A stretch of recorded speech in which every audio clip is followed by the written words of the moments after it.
जय श्री कृष्ण, राधे राधे। धर्मानुरागी भाइयों, कोई मनुष्य कैसा है इसका निर्णय उसके दो गुणों से किया जा सकता है। पहला उसकी वाणी से और दूसरा उसकी वृत्ति से।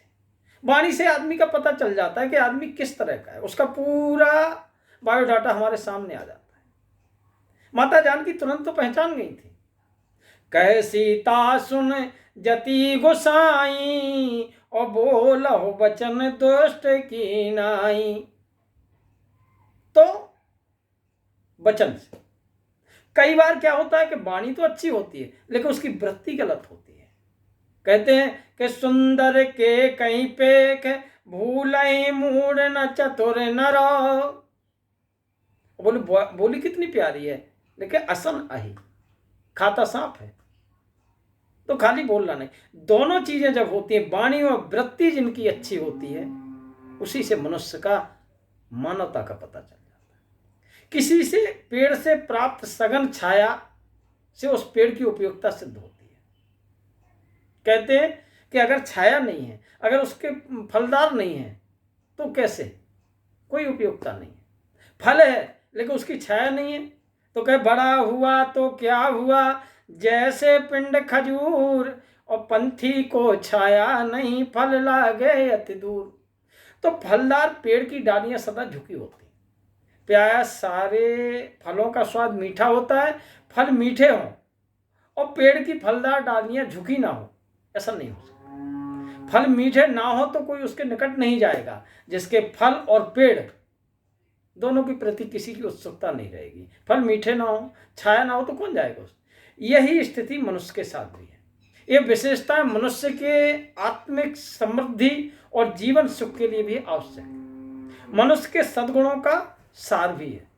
मनुष्य एक निश्चित मार्ग पर चल करके ही जीवन को सार्थक बना सकता है। यह मार्ग सद्गुणों को धारण करने का है, जो उसके कर्मों का आधार बनते हैं। जिन आधारभूत गुणों की आशा मनुष्य से की जाती है कि मानवता किसे कहते हैं, वो है दया, संतोष और शील। यही गुण मनुष्य के शेष सारे गुणों के जनक हैं। अगर ये तीन गुण आपके अंदर हैं, दया, संतोष और शील, तो बाकी सब गुण आ जाएंगे।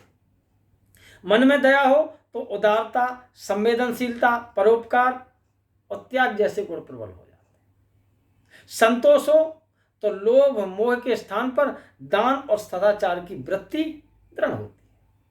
और शील हो तो क्रोध, काम, अहंकार के स्थान पर सहिष्णुता, धैर्य, संयम जैसे तत्व मुखर होते हैं।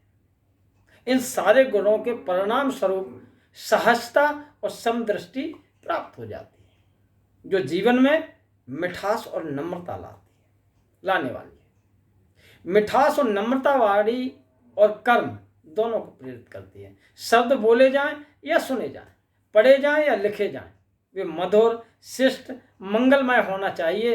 कोई भी मनुष्य अपने परिवेश में प्रयुक्त हो रहे शब्दों को पूर्णतः प्रभावित होता है।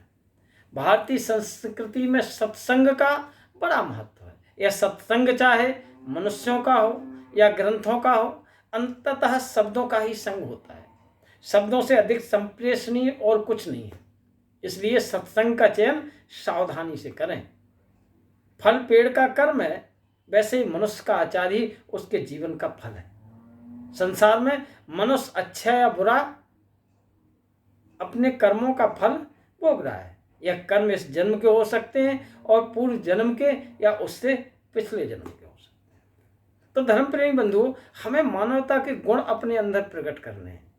हमारी वाणी और हमारी वृत्ति परोपकार और सदाचार के रूप में हो, दूसरों के हित में हो, दूसरों के काम आए हमारा जीवन। कहते हैं, पूज्य प्रातः स्मरणीय राजेश्वरानंद जी सुनाते हैं कि एक पथिक जा रहा था, बहुत प्यास लगी थी उसे, तो कोई बड़ा आदमी कुर्सी डाले बैठा हुआ था।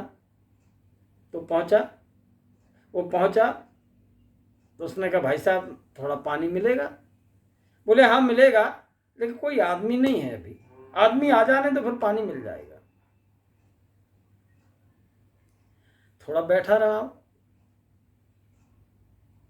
अब जब प्यास के मारे उसकी जान निकल रही थी, उसके भाई साहब, बोले हाँ बोलो, आदमी का अहंकार इतना होता है कि वो उसे जल भी नहीं पिला सकता है। बोले भाई साहब, बोला ना कोई मनुष्य आदमी आ जाने दो, आपको बोला ना कोई आदमी आ जाने दो, पानी पिलवा देंगे आपको। तो जो पथिक थोड़ी देर को खड़ा हुआ कि भाई साहब, अगर 5 मिनट के लिए आप ही आदमी बन जाओ तो आदमी बन के आप ही पानी पिला दो। तो ये सब कुछ तुम्हारे पास होते हुए अगर तुम किसी प्यासे को पानी नहीं पिला सकते, भूखे को खाना नहीं खिला सकते, जरूरतमंद की जरूरत पूरी नहीं कर सकते, किसी के काम नहीं आ सकते, तो ये मानवता नहीं है। वो तो वही हो गया कि बड़ा हुआ तो क्या हुआ जैसे पिंड खजूर, और पंछी को छाया नहीं, पंथी को छाया नहीं, फल लागे अति दूर। तो इंसान को उपयोगी बनना है, दूसरों के काम आना है और मधुर व्यवहार रखना है, यही जीवन का सत्य है। तो सभी लोग इस चीज का ध्यान रखें कि वाणी के द्वारा आदमी का सम्मान करें और मृत्यु के द्वारा आदमी के काम आए। जय श्री कृष्णा, राधे।